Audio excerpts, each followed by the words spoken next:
Hi, it's Polly with Get Busy Thriving. In this video, I am here to remind you of something I think a lot of us forget about.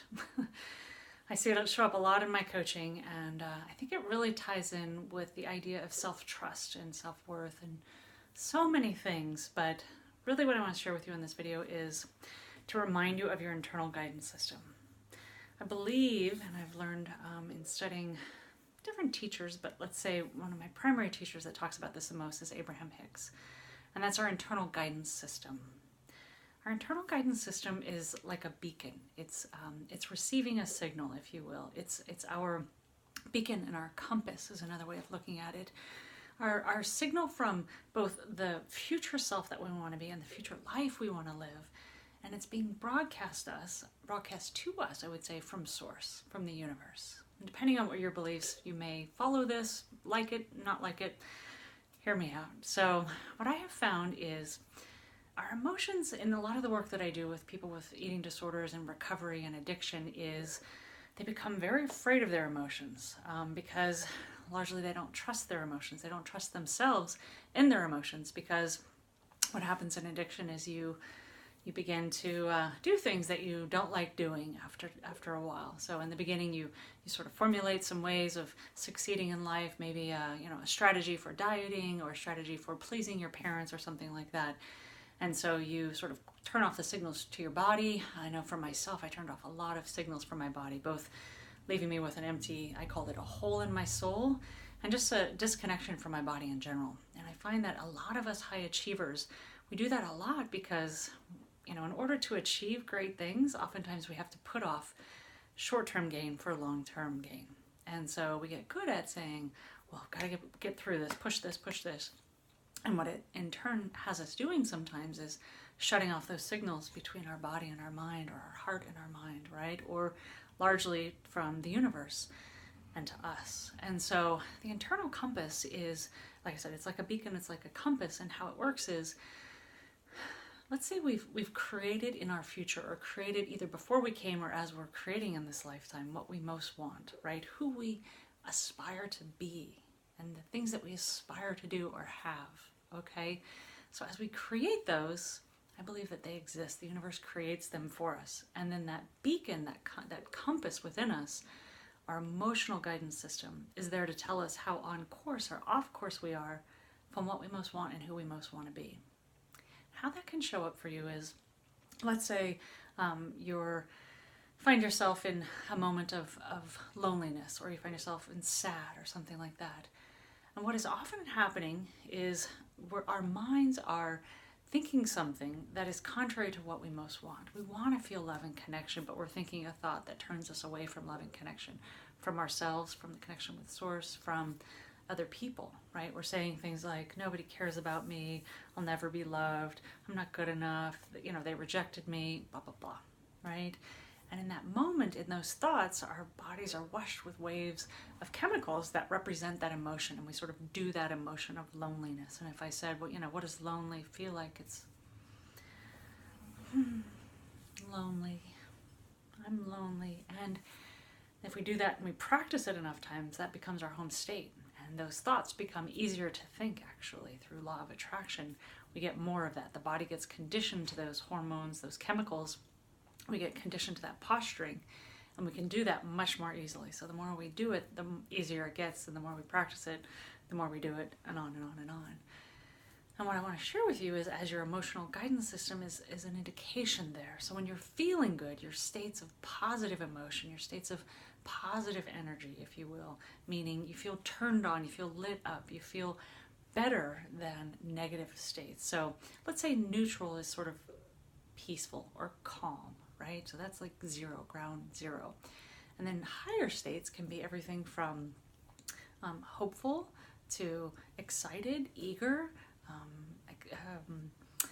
bliss, joy, love, appreciation, the peak states. And then we can have negative series of states, including frustration, overwhelm, disappointment, not feeling good enough, lackful thoughts of self as well, sadness, depression, loneliness, fear, right? And so what I believe on that emotional scale, higher, blissful states, let's call them beautiful states, or suffering states, negative states, is our inner guidance system is trying to give us an indication of what we've put ourselves into a state of, largely because of what we're thinking and what we're focusing on. So our internal guidance is helping us find ways to keep us back on track, like what we most want. We want to feel love and connection. We want to feel connected to other people. We want to feel contribution. We want to feel healthy. We want to feel vital. We want to feel fulfilled, growth, all these beautiful states. And it's when we cut ourselves off, we have a less than thought about ourselves or about someone else or something that's happening, then we put ourselves into that suffering state. So if you pay attention to how you feel, you can tell where you are on the guidance system, or where you are in the emotional scale using your guidance system. So if you're feeling good, that's almost like, I remember this story of the child's game, warmer, colder, where one child goes and hides something in the room, and only that child knows where it is, like source, or like your highest self knows what you most want or who you most want to be. And they stand, or they just know where that thing is, and they watch you as you go through life, and they tell you, you're getting warmer, or you're getting colder. And that's your guidance system. So as a child, we knew if I'm getting colder and colder, if I'm going in this direction, I need to change course. I need to do something different. What else can I do? And the same is true for thoughts and actions when our emotional guidance system shows up and says, you're getting colder, you're putting yourself into suffering, Do something about it, right? So in those moments, when we pay attention, we catch those emotions, not for anything other than guidance. They're not things to be avoided or like, I've got to, I feel overwhelmed. Oh, I feel afraid. Oh, on and on. And then we go drink something, eat something, avoid something, what have you. We find another outlet for it instead of just going, oh, it's like a signal, like a beacon. Oh, I'm putting myself into a suffering state. Why am I doing that? Where is that coming from? What am I focused on? What am I saying about this thing or about myself? That if I chose to think or say something differently, I could experience a different emotion. I could get myself back on track. So it's just a signal from our inner compass telling us that thought you just thought, if it's positive, it's going in the direction of hopeful, more believing. It will grow in magnetism too, because as you see yourself in a more positive state, and the more you focus on that, you sort of lean your energy into it.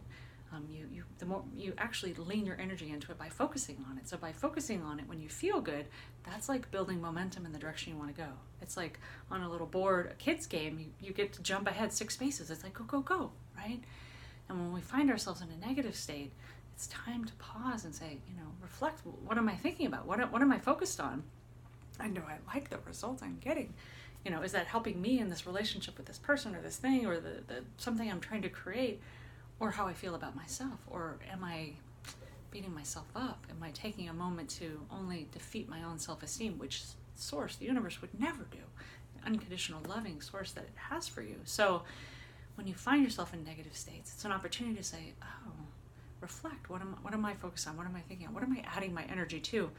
Because if I keep on that track, I will only keep adding energy to what I don't want. I will keep going further. I will be getting colder away from what I most want. That's all emotions are for us.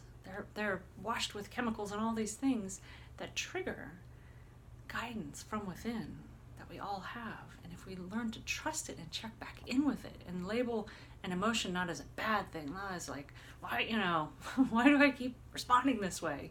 Like trying to fix yourself. Just trust it. Trust it for what it is. It's just guidance. It's an indication. It's an opportunity. It's an invitation to keep going on that path or choose something different.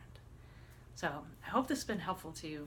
Please see how you can apply this in your life. Look for your own emotional guidance and see if it seems to be either you're in tune with it, number one. Make sure you are in tune with it. And if you're not, just reflecting on your emotions through the day, and if you pay attention to where they're originating from, where are they coming from, trace them back to the source, if you will, which is largely in your mind, what you're focused on in the world, and what you're saying about that, what you're thinking about that, and processing, and making up as a story is what's giving you that experience. Would you like to change the story? or change what you're focusing on if you want to have a different result, if you want to feel better. And the emotional guidance system, I'll just say one last thing, and that is, while it is, you're born with it. You can't get rid of it. You can begin to use it.